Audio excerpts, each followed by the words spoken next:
발달 시기별 특징 이제 청소년기로 넘어가 보도록 하겠습니다. 네, 우리 아이들이 벌써 커서 이렇게 청소년이 되었습니다. 피아제 인지발달 이론에서도 나왔지만 이 시기는 형식 조작기여서 추상적 사고, 과학적 추론, 연역적 가설이 가능한 시기고요. 그래서 이상주의적인 그런 사고가 많이 늘어나다 보니까 뭔가 현실과 이상이 다른 것에 대해서 굉장히 힘들어하는 시기이기도 합니다. 어떻게 보면 그 이전에는 현실을 분명하게 깨닫지 못하다가 점점 이제 우리 머리가 커지면서 이 현실의 어떤 부조리를 더 알게 되고 또한 부모나 권위자의 약한 모습을 우리가 점점 발견하게 돼요. 그러면서 왜 이렇게 살아야 되는가? 왜 나는 이런 가정에 태어났는가? 이런 거에 대한 생각도 할 수 있겠고요. 왜 나는 이 시기에 이 나라에 태어나서 이 코로나 사태에 대학을 입학하자마자 온라인 교수님 얼굴도 못 보고 온라인 수업을 들어야 하는가? 뭐 이런 부분에 대한 그 괴리에 대해서 더 많이 생각을 하고 분노와 혼란을 느낄 수 있다라고 하는 거죠. 자, 그리고 이 시기에는 새로운 자아 중심성이 생겨나는데요.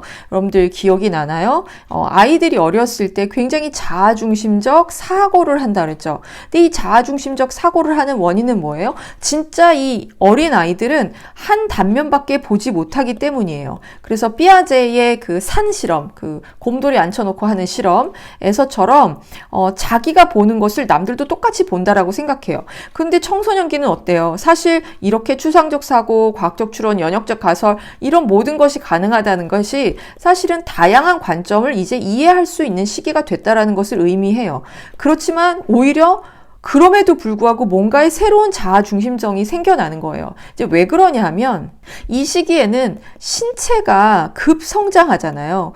여러분들 그때 그 시기를 어떻게 지났는지 한번 생각을 해본다면 막 키가 막 크거나 어떤 2차 성징이 나타나면서 좀 굉장히 낯선 나의 모습을 보는 혹은 성 호르몬이 막 용솟음을 치면서 이성이나 혹은 성에 대해서 막 관심을 갖게 된다거나 이런 에너지들이 사실 다 자신에게 쏠리는 에너지라고 볼 수 있거든요.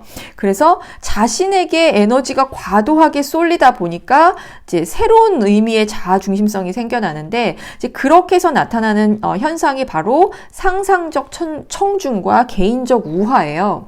상상적 청중은 뭐냐면은 꼭 사람들이 다 나를 보고 있는 것 같은 느낌. 나를 쳐다보고 있는 것 같은 느낌을 가지는 거예요. 그러니까 초등학교 고학년이나 아니면 중학생들, 여러분들 다 그 시기 지났잖아요. 엄청나게 외모를 꾸미지 않나요? 네, 누가 나를 보는 것도 아니구만. 네, 마치 무대에 나가는 그런 연예인들처럼 정말 막 머리카락 하나, 네, 화장 하나, 뭐 옷 하나 굉장히 신경 쓰면서 나가거든요. 그것이 내가 마치 상상의 청중을 몰고 다니는 것 같이 인식을 하기 때문이에요. 누군가 나를 지켜보고 있고 뭔가 평가할 것 같은 그런 느낌을 가지는 게 바로 상상적 청중입니다.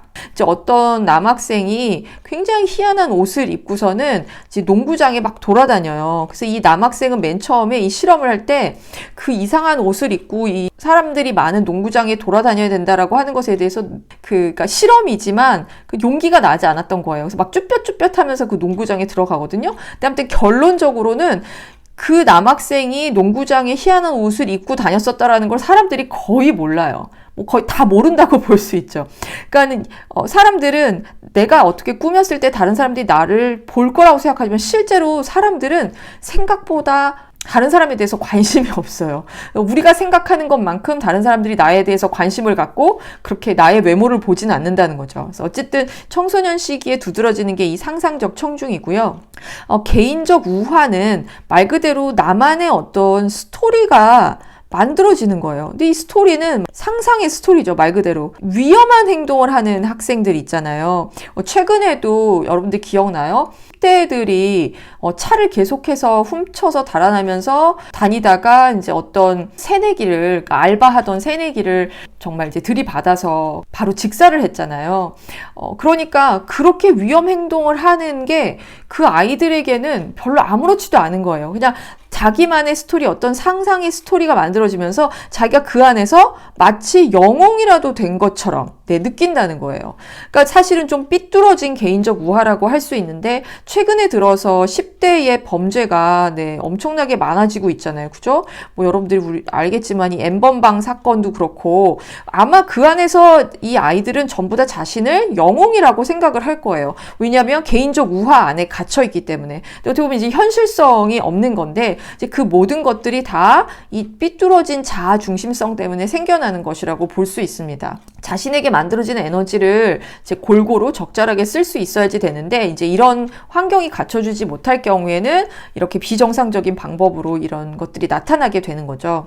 자, 그리고 제가 이제 여러분들에게 또 질문을 던지고 싶은데요. 자, 여러분들이 생각했을 때는 정말 청소년기가 질풍노도의 시기라고 생각하나요? 우리 교재에는 이게 이제 자세하게 나오지 않는데 이제 보통 발달심리학 교재에서는 이 질문이 굉장히 중요한 질문이 됩니다. 그래서 학자들마다 이것 역시 다양한 그 논쟁을 하고 있어요. 그래서 한쪽에서는 네, 그렇다, 맞다. 청소년기는 질풍노도의 시기다라고 주장을 하고 있고요. 또 다른 한쪽에선 아니다. 꼭 질풍노도의 시기인 것은 아니다. 우리가 그것을 약간 과장하는 것이다. 라고 이제 이야기를 하고 있습니다. 저희 개인적인 생각을 먼저 밝히자면 저는 청소년기가 질풍노도의 시기라고 딱 이렇게 박아버리는 것에 대한 좀 우려를 하는 사람인데요. 예를 들면 중2병도 마찬가지고요. 이렇게 딱 박아버리면 어떤 결과가 나냐면 스스로를 그런 틀에 이렇게 약간 맞춰버리는 경향이 발생을 해요. 그래서 중2가 되면 뭔가 다 반항을 해야 될 것 같고 뭔가 막 마음이 이상해져야 될 것 같고 그 다음에 이제 주변에서 어른들이나 선생님들도 너 중2야? 이제 큰일 났다. 이제 너 이제 뭐 엄마하고 막 싸우고 막 이러는 거 아니야? 학교에서 말 안 듣고 뭔가 이렇게 부정적으로 자꾸 기대하게 만드는 거예요. 부정적으로 기대하다 보면 실제로 그게 자성예언이 돼서 이루어질 수도 있잖아요.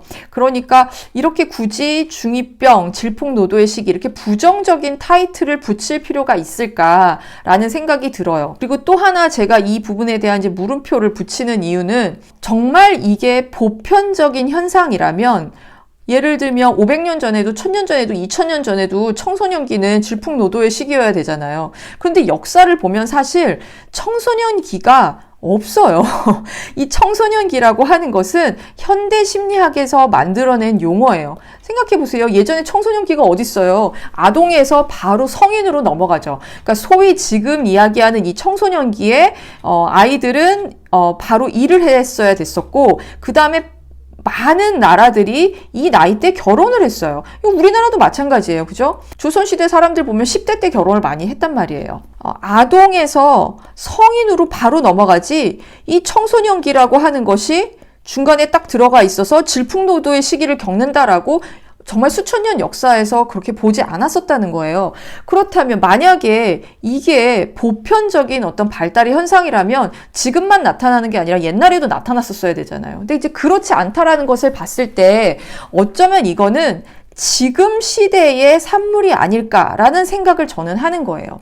그러니까 지금 이제 아이들이 너무나 이제 스트레스가 많고 어떻게 보면 이전에 정말 일을 하고 결혼을 해야 될 나이에 다들 이제 꼼짝없이 갇혀서 공부만 해야 되는 이제 그런 상황이고 또 경쟁 사회이고 자원은 한정돼 있고 뭐 이런 등등의 시대적 분위기 때문에 이 청소년들이 이제 스트레스가 너무 많이 쌓여서 이 질풍노도의 특징을 보이는 것이 아닌가. 이건 보편적이라기보다는 문화 특수적인 것이 아닌가. 시대에 국한된 이야기가 아닌가라는 생각을 하고요. 어쨌든 이렇게 이름을 붙이는 것에 어떤 유익이 있을 수도 있겠지만 이렇게 이름을 붙여버리는 것에 해악이 있을 수도 있다라고 저는 생각을 합니다. 네, 자, 여러분들의 생각을 토론글에 달아주세요.